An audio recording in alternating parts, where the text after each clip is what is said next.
Welcome to the Teacher Incentive Allotments presentation on guidelines for writing effective assessment items by the Texas Education Agency. This presentation will give you guidelines for creating and vetting effective assessment items. Here's how we'll spend our time together.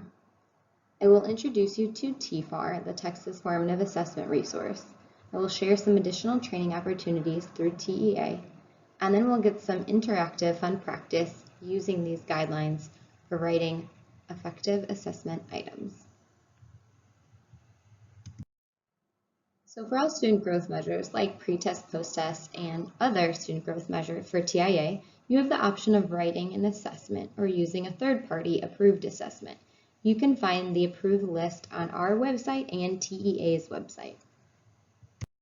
Here are some other additional assessment resources from TEA. If you look in the left column under resource, there's the TEFAR training modules, what it is and when it's available. Underneath that is the T-Trade micro-credential, what it is, when it's available, Teacher Institutes, what they are and when they are available. You can pause the screen if you need to take notes. The Texas Formative Assessment Resource, also known as TEFAR, is an item bank and assessment builder. So this is another option that districts can use to build their own assessments. But I want to point out one thing. In the resources, when you go to use TEFAR, there is an assessment types that it recommends, like mini quizzes, weekly quizzes, monthly quizzes. These are great for progress monitoring. However, for TIA, this assessment would be more summative if you're using it for pre-test, post-test.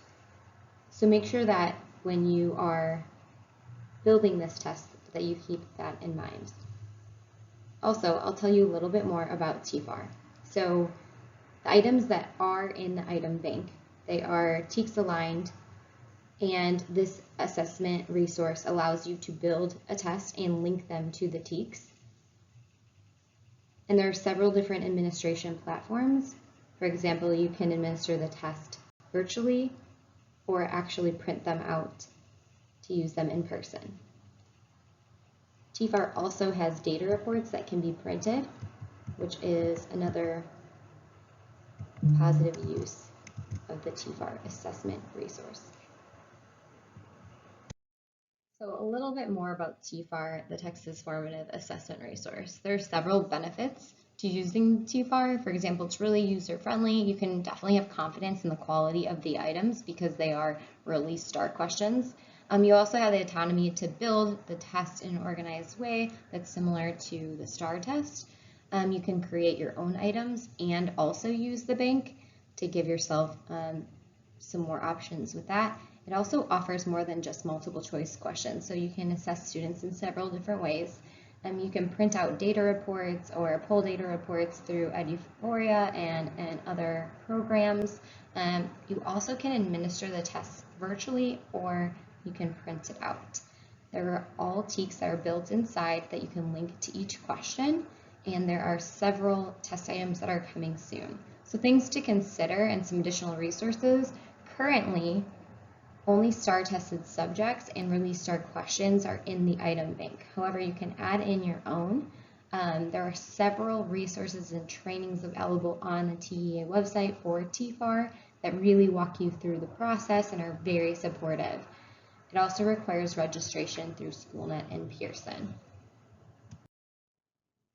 For writing your own district-created assessment for TIA, here are some best practices. So in order to use that district-created assessment, the assessment needs to be written by a curriculum specialist in that area, someone with a strong record of results, and ideally it would be several people. The assessment creation has rigorous criteria and it needs to pass before it will go in front of students and go through a very strong review process, ideally through a panel of people.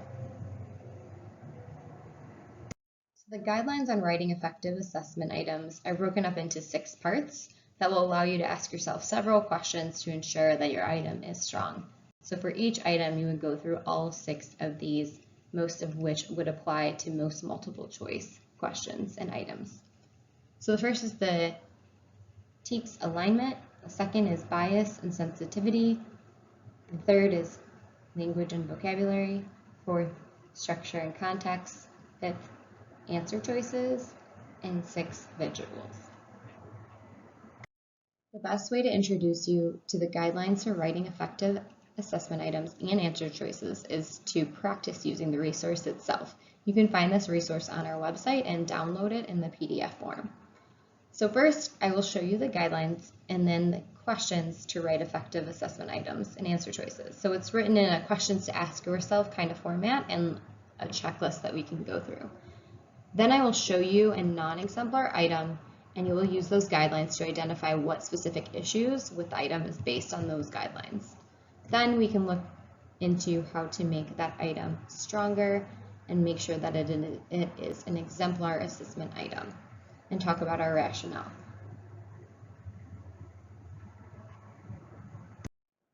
The slides that are numbered and look like this are the questions that you can ask yourself as a checklist to ensure that you are creating quality test items. So remember that this document is also found on our website and can be downloaded into a PDF. So number 1 of the guidelines is TEKS alignment. Questions to ask yourself: does the item align to the TEKS and student expectations? Does the item align to the depth of knowledge and skill in the SE? So see if you are correct here.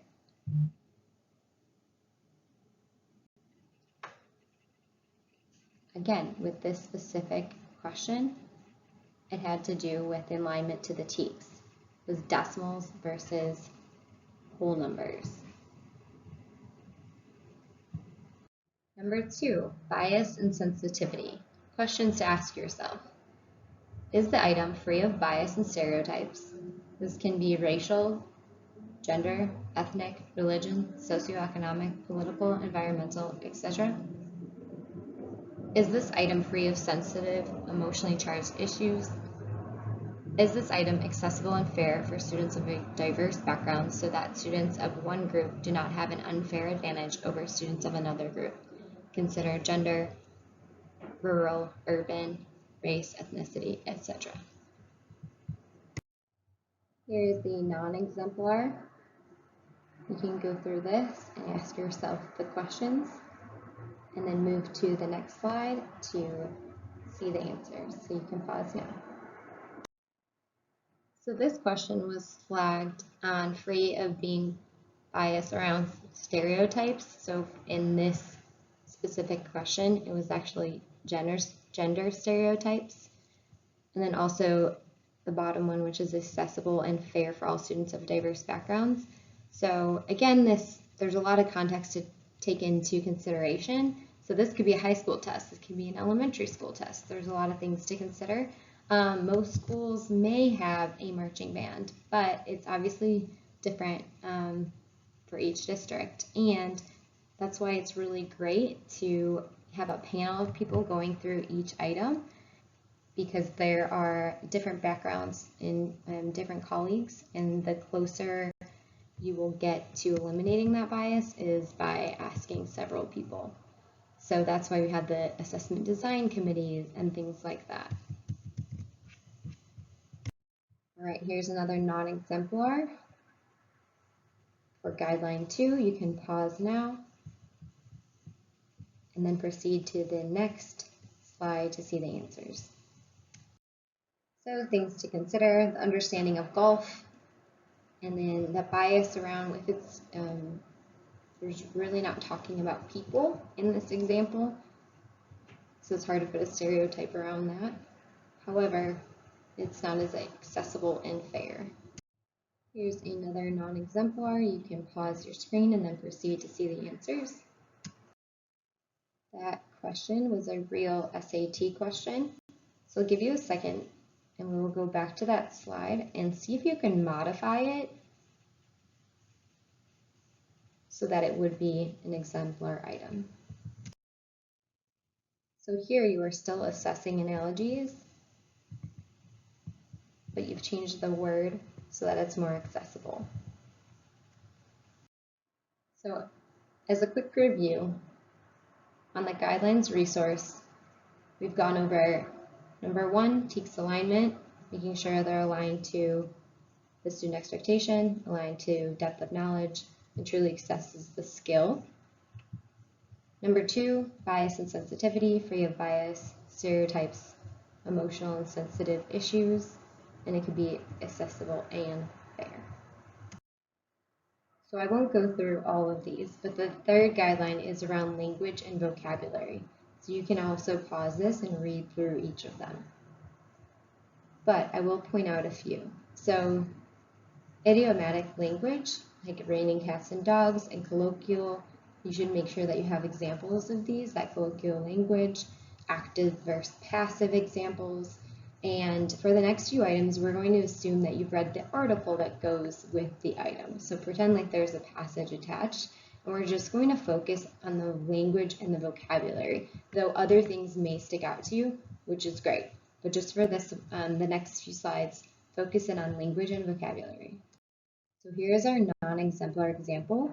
You're going to go through all the is the item questions for this non-exemplar. You can pause the video now.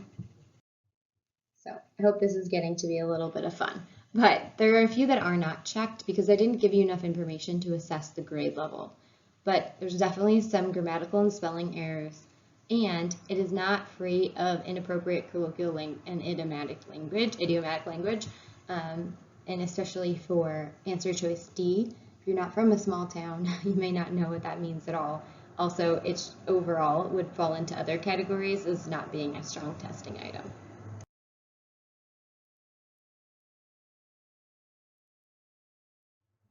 So for number 4, structure and context, does the item have a question, task, instructions, etc. that will be clear to students? Does the item use technology in a way, if it does use technology, that closely aligns to the item's content and skills for the student expectations? Does the item avoid any cluing, which may inappropriately influence a student's response to an item? Does the item have parallel structure so that the STEM and answer choices make sense and answer choices are similar in length, language, and structure? Does the item have a context that is clear, grade level appropriate, and free from unnecessary complexity? So, some things to think through. Is the technology aligned for some assessments and not for others? Making sure you're thinking through that. Is there a closed STEM, and maybe unless there is an open STEM that is easier for students to understand? Are you using lead-in statements that provide very brief introductory context for any stimulus in the item? And then again, purposely I'm leaving out the grade level for some of the next practice items. So here's another exemplar. You can ask, does this item, and go through each question and figuring out what is wrong with this non-exemplar. You can pause now. So for this question, the issue was with the parallel structure so that the STEM and the answer choices make sense. So try to see if you can go back and look at that question again and see how you would make it an exemplar. So here we switched it so that it is parallel. If you look at the beginning of each answer choice, there is getting, dashing, eating, and gathering. So again, it would have to do with parallel structure being off. So again, here's another non-exemplar. You can pause here, test yourself, so that the structure is parallel with A, B, and C. All right, so now let's do a quick review for 3 on our guidelines for writing effective assessment items. Is language and vocabulary, making sure there's appropriate verb tense, clarity, voice, grade level language and vocabulary, pronouns, and length and complexity, free of errors overall. Idiomatic language, multiple meaning words. And then for number 4, structure and context, avoids cluing, parallel structure, it avoids cluing, has parallel structure, and clear content. Number 5 is answer choices. Do the answer choices include distractors in multiple choice items that are plausible errors or misconceptions yet incorrect? Do the answer choices include distractors that are based on content that students for this grade level are expected to know? Do the answer choices avoid distractors that are too close to the correct answer that is likely to confuse or trick students who really do know the answer or can be considered outliers? Do the answer choices have only one correct answer for multiple choice items and it is marked correct? Does the item writer include rationales where appropriate that are complete, which means sufficiently explained, key with distractors, and written in an acceptable style? This is really important when the district is coming up with a protocol around how to vet assessment items and make sure that they are of quality before going in front of students. So here's another non-exemplar. You can pause and ask yourself, do the answer choices blank, blank, blank, blank. So again, you could say that this is close, but there are two right answers. It's not best practice. You need to make sure that you go through these and change this one. Go ahead and think about how you can modify this question so that it is an exemplar.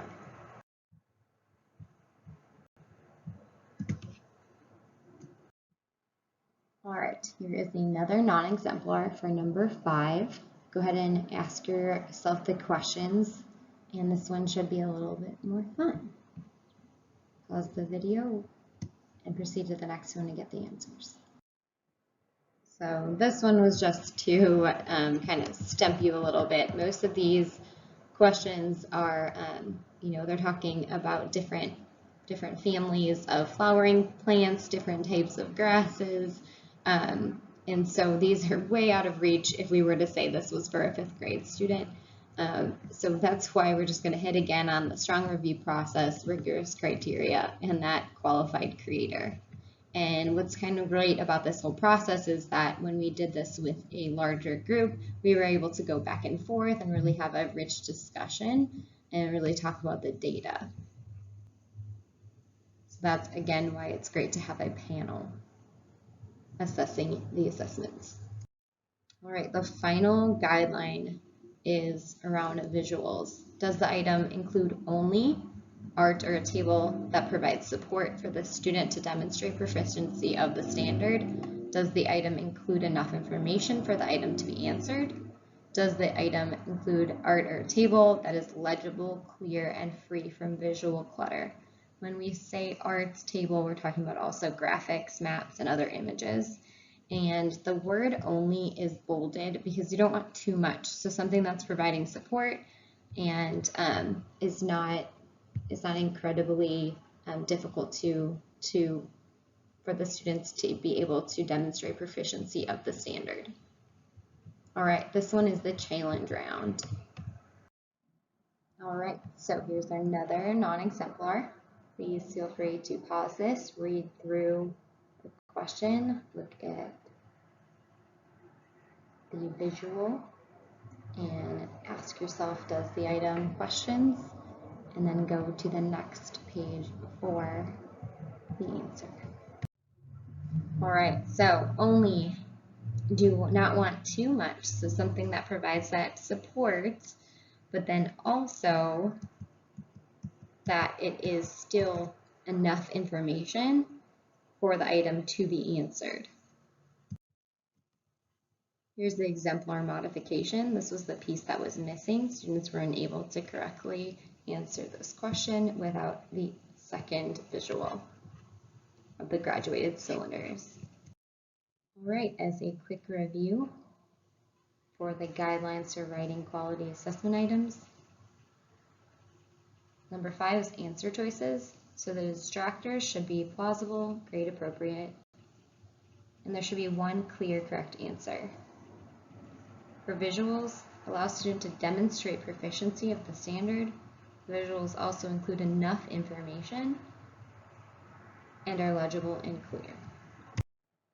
The guidelines on writing effective assessment items are broken up into the 6 parts that will allow you to ask yourself several questions to ensure that your item is strong, This resource is located on our website, so you can easily download the PDF. Thank you.